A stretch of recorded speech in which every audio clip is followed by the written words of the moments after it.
जी अस्सलाम वालेकुम नाज़रीन, कैसे हैं आप लोग। उम्मीद करता हूँ सब लोग खैरियत से होंगे और बहुत अच्छी ज़िंदगी अपनी गुजार रहे होंगे। आज हम अपने जो कंप्यूटर जो विजुअल बेसिक का कोर्स था उसकी सीरीज़ के अंदर एक नया एडिशन कर रहे हैं। ठीक है, उम्मीद करता हूँ ये टॉपिक भी आपको अच्छा समझ में आया होगा। आज का जो बेसिकली टॉपिक है वो है वेरिएबल्स के रिलेटेड, कि वेरिएबल्स क्या होते हैं और उन्हें कैसे हम इस पूरे इसके वेरिएबल्स के बारे में मुकम्मल तौर पर पूरी डिटेल के साथ आज लेक्चर में देखने वाले हैं। So first question is what is variables. Variables की जो डेफिनेशन है, अगर आप सिंपल वर्ड्स में सुने, ऐसी चीज़ को कहते हैं जिसको हम कभी भी अपने अपने मर्जी के मुताबिक उसको चेंज कर सके। ठीक है, जो चेंज होने वाली चीज़ होती है उसको हम लोग वेरिएबल कहते हैं। अब इसके अंदर जो कंप्यूटर है उसके अंदर इसका या विजुअल बेसिक के अंदर कॉन्सेप्ट क्या है उसके बारे में हम डिस्कस करते हैं। बेसिकली वेरिएबल्स हम होते क्या है। वेरिएबल्स कुछ ऐसे नाम होते हैं, ठीक है, जिनको हम लोग यूज़ करते हैं अपने प्रोग्राम के अंदर किसी ना किसी वैल्यूज़ को स्टोर करवाने के लिए। वेरिएबल्स एक्चुअली में है क्या चीज़ें। वेरिएबल एक्चुअली बेसिकली एक मेमोरी लोकेशन का नाम है। कोई हमारे पास फॉर एग्जांपल हम कह लेते हैं हमारे पास एक रैम है, रैम के अंदर कोई स्पेस एक ब्लॉक है, वो हम एक स्पेस को रिजर्व करेंगे, रिजर्व के अंदर जाके हम वेरिएबल को हम वैल्यूज़ को स्टोर करवाएंगे। आपके सामने एक डायग्राम आपको नज़र आ रही है, उसको देखें। टोटल आपके पास दो ब्लॉक्स नज़र आ रहे हैं, एक बड़ा ब्लॉक है, बड़े ब्लॉक वालों को हम कंसिडर करते हैं ये एक पूरी कंप्यूटर की एक मेमोरी है। हमने एक वेरिएबल का नाम रखा जिसका नाम रखा हमने मार्क्स। मार्क्स ने जाके किया क्या है, उस पूरी मेमोरी के अंदर जाके अपने लिए एक जगह को रिजर्व कर लिया कि ये मेरी जगह है। ठीक है, उस पर कब्जा करके वो वहाँ पे बैठ गया है। अब है क्या कि जब ये तो था वेरिएबल यहाँ पर डिक्लेयर हो जाता है। ठीक है, मान के वेरिएबल का हमने कोई नाम रख लिया, नामकरण इसका हो गया है। अब उसके बाद आती है वैल्यू, वैल्यू को हमने स्टोर कराना है। उस जो हम उस वेरिएबल की जो हम वैल्यू रखेंगे उसको उसने जाके कहाँ स्टोर होना है, वो उस मेमोरी के अंदर या उस ब्लॉक के अंदर स्टोर होना है। ठीक है, आपको आपका सिंपल जो जनरल लाइफ है उसके अंदर आपको एग्जांपल देते हैं। आपका घर का एक एड्रेस होता है, ठीक है, उसके बाद आपका एक घर होता है, घर के अंदर कुछ लोग रह रहे होते हैं। अगर आप कंसिडर करें बैक एंड पे कोई एक सिटी है, बड़े वाला ब्लॉक कोई एक सिटी है, सिटी में कोई एक एड्रेस है जिसपे आपका एक घर है। ठीक है, ये जगह है, जगह के ऊपर आपने क्या घर बनाया हुआ है, घर के अंदर कुछ आप लोग रेजिडेंट हैं, आप लोग रह रहे हैं। ये एक कंसिडर एक सिंपल सा एग्जाम्पल है। इसके अंदर टोटल चीज़ें कितनी हैं, तीन चीज़ें हैं। सबसे पहले आते हैं हमारे पास वेरिएबल का नाम क्या होता है। ठीक है, वेरिएबल का नाम बेसिकली क्या है, एक मेमोरी लोकेशन है। ठीक है, दूसरा आता है एड्रेस ऑफ वेरिएबल, उस लोकेशन जो मेमोरी की जो लोकेशन है उसका एड्रेस है, वो कहाँ पर वो मेमोरी लोकेशन बनाई गई है वो एड्रेस कंसिडर करता है। उसके बाद कंटेंट्स, कंटेंट्स बेसिकली वो क्या होता है, कंटेंट बेसिकली वो रेजिडेंट होता है, वो वैल्यू होती है जो वहाँ जाके स्टोर होती है। नेक्स्ट टॉपिक जो इसके अंदर शामिल है वो है कि वेरिएबल के नाम रखने के, जो नाम रखने के असूल क्या क्या है। ठीक है, वो लंबे चौड़े नहीं है, बहुत इजी है, आपको इजीली आपको अभी जहन नशीन में हो जाएंगे, अभी याद भी हो जाएंगे आपको। फर्स्ट वन पे लिखा हुआ है कि मैक्सिमम आप 255 कैरेक्टर्स का एक वेरिएबल का नाम रख सकते हैं। कितना, 255 कैरेक्टर्स का नाम रख सकते हैं। नाम के अंदर आप लेटर्स भी यूज़ कर सकते हैं, ठीक है, अपर लोअर केस दोनों ही। ठीक है, नंबर्स भी यूज़ कर सकते हैं आप 1 to 100। ठीक है, एंड एक स्पेशल आप सिंबल यूज़ कर सकते हैं इसके अंदर, अंडरस्कोर। डन हो गया, दो चीज़ें हमने देख ली हैं। एक तो था 255 कैरेक्टर्स है, दूसरा लेटर्स हो सकते हैं, नंबर्स हो सकते हैं और अंडरस्कोर हो सकता है, दो चीज़ें हो जाएगी। थर्ड पॉइंट में आता है कि जो वेरिएबल का पहला जो कैरेक्टर है वो मस्ट बी लेटर। ठीक है, वो लेटर ही होना चाहिए। आप उसके सामने ना तो अंडरस्कोर यूज कर सकते हैं, ठीक है, ना ही कोई नंबर यूज कर सकते हैं। समझ के बाद फोर्थ वन पे आता है ब्लैंक स्पेसिस भी आप यूज नहीं कर सकते। फॉर एग्जाम्पल कोई आपने एक नाम लिखा, उसके अंदर स्पेस डाल के फिर आगे कुछ लिखा, ऐसा वैलिड नहीं है। ठीक है, क्योंकि स्पेस की भी अपनी, जो भी आप स्पेस बटन प्रेस करते हैं ना, उसका भी एक मेमोरी के अंदर कुछ स्पेस होती है, कुछ जगह बनती है उसके अंदर। अपर लोअर का मैंने आपको बता दिया। Reserve cat can not be, reserve word कौन से होते हैं, सिंपल एग्जांपल पहले दूंगा आपको। आपका शनाख्ती कार्ड का नंबर है ना, वो आपको एक नंबर अलॉटमेंट हो गई है, ठीक है, वो नंबर अब किसी और को नहीं दिया जा सकता। ठीक है, वो नंबर आपको दिया किसने, गवर्नमेंट ऑफ पाकिस्तान ने। वो आपका नंबर किसने दिया है, गवर्नमेंट ने। ठीक है, अब वो गवर्नमेंट खुद भी वो नंबर किसी और को नहीं दे सकती। इसी तरह जो रिजर्व वर्ड है, जिसने विजुअल बेसिक बनाई है उसने कुछ लफ्ज़ों के अपने मतलब में अपने मर्जी से रख दिए हमें, ठीक है, आप उनको अपने मतलब के लिए यूज़ नहीं कर सकते। उम्मीद है कि ये क्लियर होगी बात। उसके बाद क्या है कि जो एक वेरिएबल आप डिक्लेयर कर रहे हैं वो सिर्फ एक ही डाटा टाइप का हो सकता है। डाटा टाइप का हम पिछला लेक्चर पढ़ चुके हैं, जिसने नहीं देखा वो जाके लिंक्स में जाकर चेक कर सकता है, देख सकता है। एग्जाम्पल देखें, सबसे पहले मार्क्स है, आपको पता है कि पहला जो करेक्टर है वो क्या होना चाहिए, लेटर होना चाहिए। दूसरा देखें, ये इसमें अपर लो, दूसरे वाले में क्या है, सब वन, सब का एस क्या है, स्मॉल है, ठीक है, लोअर केस में है, ठीक है, यूज में एफ है, एफ पहला करेक्टर, ठीक है, लेटर है। माई सैलरी आप देख सकते हैं इसके अंदर, माई सैलरी के अंदर आप देख रहे हैं कि एम कैपिटल है और एस कैपिटल, ये एक ट्रेडिशन है, ठीक है। जब भी आप लॉन्ग वेरिएबल का नाम यूज़ करते हैं तो हमेशा उसको पढ़ने के लिए, ठीक है, इजी टू रीड, पढ़ने के लिए हम क्या करते हैं, जो लफ्ज़ आपका नया शुरू होता है उसको हम लोग उसका फर्स्ट लेटर जो होता है वो कैपिटल लिखते हैं या अपर केस में लिख रहे होते हैं। नेक्स्ट हमारे पास आ जाता है डिक्लेयरिंग ऑफ वेरिएबल्स। बहुत मज़े का चीज़ है ये भी, ठीक है। डिक्लेयर करना क्या होता है, डिक्लेयर बेसिकली क्या होती है चीज़ें, किसी भी वेरिएबल का नाम रखने को हम डिक्लेयर करना कहते हैं। फिर से सुन लें, को नामकरण रखने का एक इवेंट जो है ना उसको हम लोग वेरिएबल कहते हैं, ठीक है। इसके साथ दो काम करते हैं हम लोग। दो काम कौन कौन से हैं, सबसे पहले जब भी हम वेरिएबल का नाम रखते हैं ना तो एज यूजल के अंदर घर में बच्चा या बच्ची पैदा होते हैं ना तो सबसे पहले नाम रखा जाता है। नाम किस बेस पे रखा जाता है, लड़की है तो लड़के वाला, लड़के है तो लड़के वाला नाम रखना है। समझ के बात हूँ। अब इसकी मैं आगे आपको डिटेल में समझाऊंगा। जब भी आप, दो चीज़ें हमने देखी कि वेरिएबल को डिक्लेयर कैसे किया था, एक तो नेम होता है वेरिएबल का, दूसरा क्या होता है, डाटा टाइप होती है। दो चीज़ें, नेम ऑफ वेरिएबल कोई भी रख सकते हैं आप लोग, जैसे कि हमने ऊपर रूल्स के मुताबिक बताया, ठीक है। डाटा टाइप जो आप पीछे पढ़ चुके हैं, integer, long, single, double, string, ये सारी चीज़ें क्या इसके अंदर है। और इससे नेक्स्ट टॉपिक के अंदर भी हमने वेरिएबल की टाइप्स पढ़नी है अभी।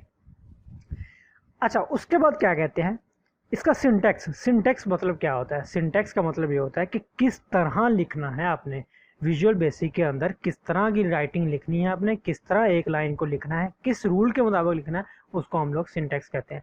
सिंटैक्स बेसिकली वो खास तरीक़ेकार होता है जिसके मुताबिक आप उस लैंग्वेज का एक प्रोग्राम लिख रहे होते हैं। सिंटैक्स गौर से पढ़ ले। जब भी आपने वेरिएबल को डिक्लेयर करना है यही लाइनें लिखनी है, एज इट इज़ ही लिखनी है जैसे लिखी हुई है।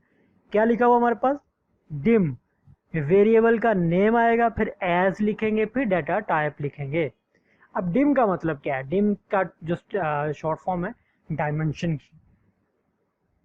क्या होता है, डायमेंशन को सिंपली हम लोग क्या लिखते हैं, dim dimension variable name as data type.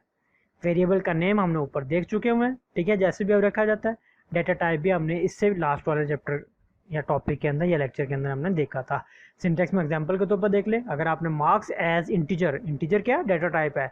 Dim average, average क्या है, वेरिएबल एज सिंगल क्या है, data type. Dimension address as string. Clear है। ये तो ये तरीका कर रहा था कि आप जितने वेरिएबल को डिक्लेयर करना चाह रहे हैं उसको अलग अलग लाइन के अंदर करें।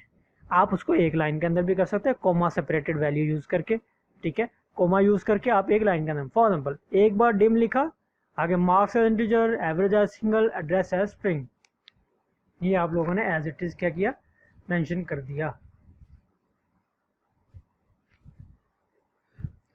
चले नेक्स्ट टॉपिक देते हैं, सफिक्स के जरिए वेरिएबल्स को डिक्लेयर करना। जब आप एक्सपर्ट हो जाएंगे, ठीक है, तब आप को ज़रूरत नहीं है इतने लंबे चौड़े नाम लिखने की, इंटीजर लिखने की, लॉन्ग लिखने की, सिंगल लिखने की, डबल। सबसे पहले मैं आपको समझा दूँ सफिक्स क्या होते हैं।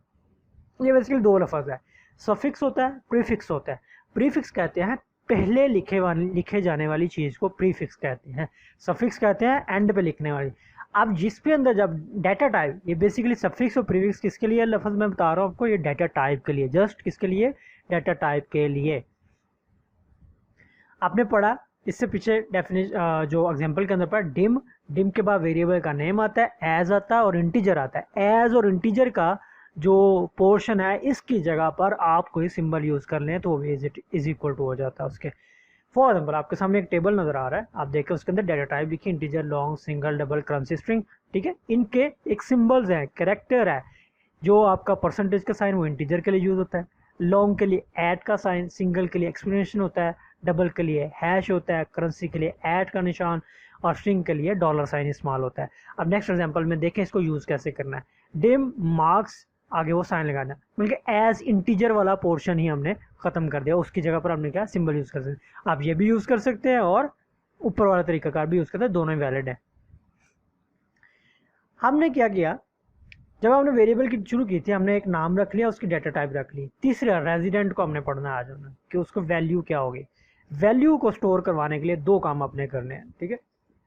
जहाँ पे वेरिएबल का नाम लिखते हैं ना, उसके आगे आपने दो चीज़ें यूज़ करनी, एक तो वैल्यू हो गई जो आपने स्टोर करवानी है, दूसरा उन दोनों के दरमियान एक इक्वल टू का साइन यूज़ करते हैं। इक्वल टू के साइन को हम लोग वीबी के अंदर असाइनमेंट ऑपरेटर कहते हैं। क्या कहते हैं? असाइनमेंट ऑपरेटर कहते हैं। सिंटैक्स में देखें, वेरिएबल इक्वल टू एक्सप्रेशन, ठीक है। वेरिएबल क्या होता है? वही जो आपने ऊपर पढ़ा, उसका नेम होता है। असाइनमेंट ऑपरेटर इक्वल टू को कहते हैं। एक्सप्रेशन, एक्सप्रेशन मीन वैल्यू, कोई भी वैल्यू हो सकती है। नीचे एग्जाम्पल में देखें, n is equal to 100, n क्या आपका वेरिएबल है, असाइनमेंट ऑपरेटर आपके सामने है, और 100 क्या है, इसकी वैल्यू हो जाती है। इस तरह c है, c आपका क्या है, वेरिएबल है, असाइनमेंट ऑपरेटर। a क्या है, इसकी वैल्यू है, ठीक है। उसके बाद क्या है, z लिखा हुआ इक्वल टू का साइन है, x माइनस वाई प्लस 10, ये एक पूरा कंप्लीट अलजेब्रिक एक्सप्रेशन है, ठीक है। इसको समझने के लिए हम सिंपली आपको एक प्रोग्राम में कुछ करते हैं जो एग्जाम्पल के अंदर गिवन है।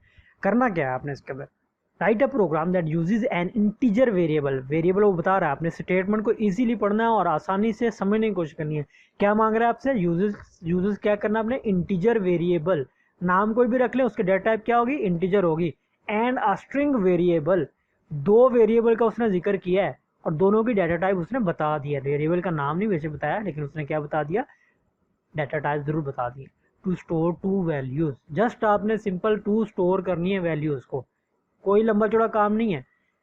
सिंटैक्स जब आपने शुरू में पढ़ाया था मैंने, तो कोड के विंडो के अंदर मैंने बोला था ये प्राइवेट सब कमांड वन क्लिक ऑन, ये एज इट इज आपने याद रखना है, ये आपका हमेशा कोड यहीं से शुरू होगा, ठीक है।